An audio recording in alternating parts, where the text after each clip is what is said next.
श्री स्वामी समर्थ. नमस्कार, मी ज्योती आणि स्वागत आहे तुमचं माझ्या चॅनलवर. आणि आजच्या व्हिडिओमध्ये मी तुम्हाला आपल्या राष्ट्रीय ध्वजाच्या रंगाचा अर्थ सांगणार आहे.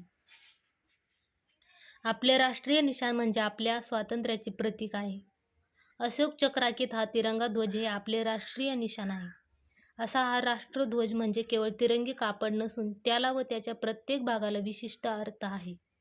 सर्वात वरचा केशरी रंग हा देशाच्या स्वातंत्र्यासाठी ज्यांनी आपले रक्त सांडले त्यांच्या त्यागाची आठवण करून देतो.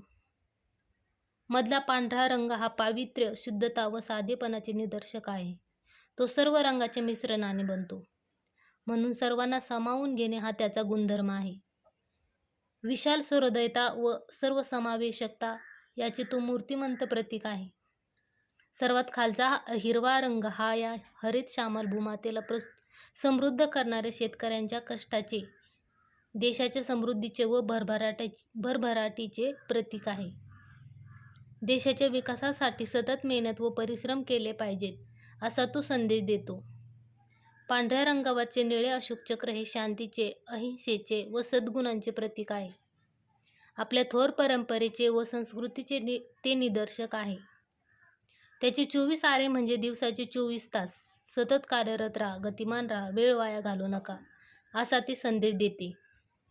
असा हा आपला राष्ट्रध्वज आपल्या देशाच्या स्वातंत्र्याची व ते प्राप्त करण्यासाठी अपार कष्ट सोसलेल्या व्यक्तींची आठवण करून देतो. देश सुरक्षित ठेवण्याच्या जबाबदारीची तो सतत जाणीव करून देतो.